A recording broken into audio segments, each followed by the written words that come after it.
Welcome to Smart Conserver. Last week we continued the water saving techniques. Now for inside the house. Let's see how we can conserve this water. This is what I do.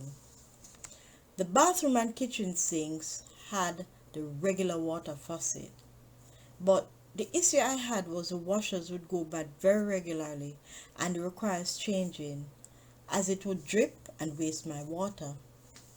I don't know why the washer always go bad during the week when you have to wait on a weekend to fix it, as you don't have the parts to effect these repairs and you have to go to work. So the faucet goes bad on a Monday and you start having drips.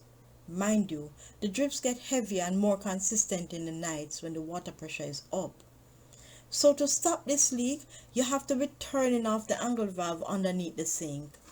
With the constant turning on and off of this angle valve, then it too start leak before the weekend, adding more troubles as you now have to replace that angle valve plus the washer in the pipe.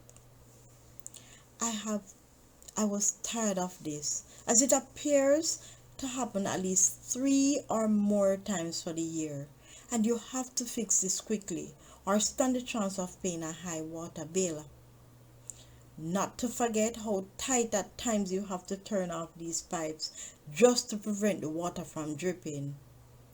This tight closure, I am told, is what wear down the washer inside the faucet. But how else are we going to eliminate the dripping? Well, I must say, I get to realize that there are faucets and there are faucets. What I mean? Well, I realized that I could get greater benefits from different faucets. Benefits such as water savings and the other benefit where I don't need to replace a washer. So I set the research in motion. I need to find a faucet that will do two things and would enhance the kitchen or bathroom sink.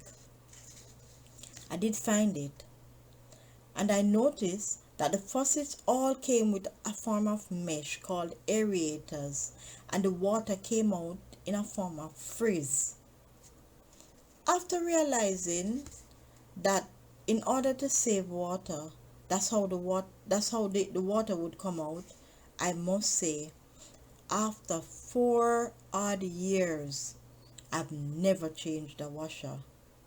In fact, I'm wondering if it's even, does this faucet have a washer? Then to tackle the shower head. I got the shower head that was called a low flow shower head. It had the water coming out like rainfall, and the additional benefit is that even if the pressure is low, it's not felt in the shower. You would be surprised at the savings made with these faucet and shower head. The next thing I looked at was the toilet. It is said that toilet flushing is the largest indoor use of water in a single family home, accounting for about 24% of all household water use.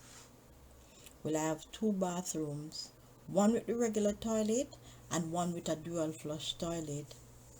I had to change the internal flush valve for the conventional toilet as I realized it was using a vast amount of water for just one flush.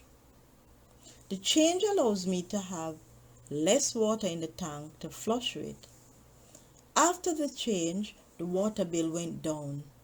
My only issue with the changes was that it had to be refilled quickly for someone else to use it. I'm planning to change it to a dual flush system. However, until then, when this happens, I will see if further change affects the water bill.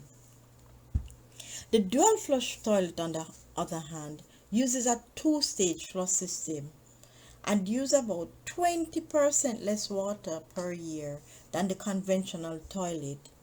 The benefit of this will be if someone else uses it right after you exit the bathroom, don't worry, it will be flushed properly. You know, looking at it, we did spend to conserve water, but if you're not ready to spend the cash on a water saving faucet, shower head and toilet, This is what you can do. 1. Turn down the water pressure from the meter so that the water you use inside won't waste. 2. The tank inserts can help you to save water until you decide to upgrade.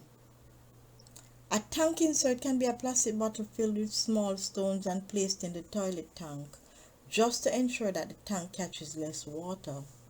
It takes up space in the tank, so you use 0.5 to 1 gallon less water per flush. Look here, we have to try something to save water, as saving can increase the monies in our pocket to be used on other worthwhile expenses. You have come to the end of another series. Join us next time for more ways to conserve.